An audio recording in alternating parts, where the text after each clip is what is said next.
શ્રી ચિરાગ કોરડિયા સાહેબ, પોલીસ મહાનિરીક્ષક શ્રી સરહદી રેન્જ ભુજ તથા શ્રી વિકાસ શુંડા સાહેબ, પોલીસ અધિક્ષક શ્રી પશ્ચિમ કચ્છ ભુજ નાઓએ નાસતા ફરતા આરોપીઓને પકડી પાડવા માટે સૂચના અને માર્ગદર્શન આપેલ હોય,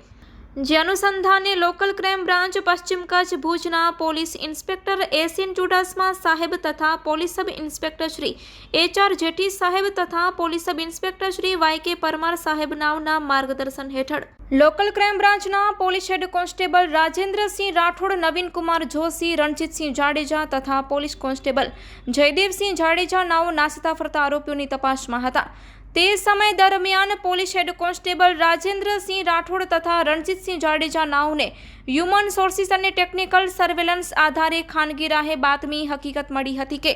ભુજ શહેર એ ડિવિઝન પોલીસ સ્ટેશનના BNSની કલમ અનુસાર ગુના કામે નાસતો ફરતો આરોપી અરમાન નૂર મહમદ અજાણ્યા રહેવાસી માલધારીનગર ભુજ તાલુકો ભુજ,